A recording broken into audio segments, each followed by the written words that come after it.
Hey, welcome to the Follow Through. I'm Pastor Fred. Great to have you with us. We are listening to God, also living for Him.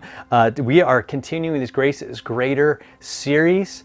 We're in the last couple of days here. Grace is greater than your weakness is what we're talking about this week. And today we're going to be in Ephesians 4. We've been in Ephesians a lot, Romans, a lot of Paul talking about, because grace was a huge thing for him.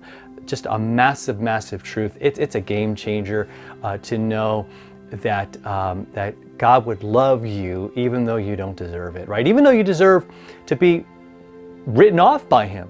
Grace says no, right? That's what grace is. Grace says, okay, yeah, that's what you should get, but Jesus takes that. Jesus goes through that in your place. What an amazing, amazing, amazing, amazing thing.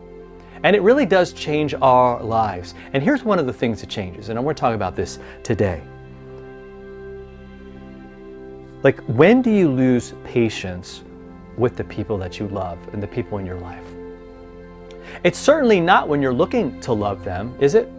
Right? You wake up, you're like, man, I'm just going to find a way. I want to make a difference today in my family's life, in my kids' life, and everybody. I want them to know the love of Jesus in a deep way, and then that will never cause you to be impatient with them and to get testy and to get angry and to sort of lose it when it comes to them. No, when we do that, it's when we are we're not setting out to be mean. But somewhere along the way, we begin to think that it's about our way, right? Our plan being the one that we go with, right? So I want that situation to work out the way I want it to. I want the kids to be quiet, man. I want some time for me. I want this. I want that. Right? And that will always lead to impatience. Why? Because most people aren't going to cooperate with that plan that you got for you. Now, if your plan is to help them and to work that out and to serve God and to bring His love and care, again, that's going to sort of, burst forth with patience and love. Look at it in Ephesians 4:2-3. He says, with all humility and gentleness, with patience, bearing with each other in love. This is how you should walk, with humility, with gentleness, with patience, that you would bear with one another in love, eager to maintain the unity of the Spirit in the bond of peace.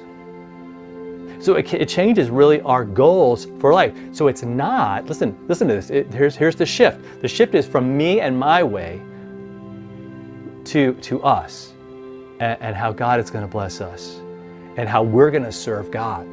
How we're going to make a difference in other people's lives and how we can make a difference in each other's lives. Not just, hey, what do I need? What kind of experience am I looking for?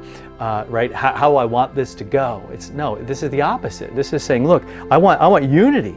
I want peace. And so God's saying, look, this is what God's called you to. This is who He's called you to be. And honestly, there's freedom in there. Why?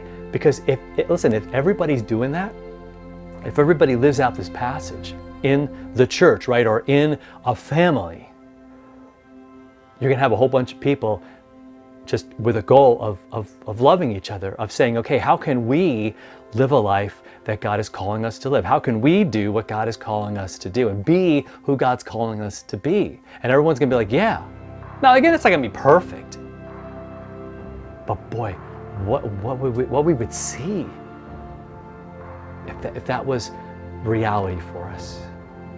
And that's what God wants us to do. Paul calls it living a life that's worthy of the calling to which you've been called. And at the beginning of this section, he says, I want you to do that. But here's how you do it, with humility. Right? Realizing everybody's better than you. Everyone should come before you. Again, that'll lead you to treat them gently and with patience, and you're going to hang in there with them. I pray that helps you. I pray that encourages you. Maybe that challenges you in some way. And if it does, and if it does any of those things, I want you to just go to God today and just ask Him, Lord, just bring these things to life in the way that I live every day. All right? Talk to you next time for another follow through.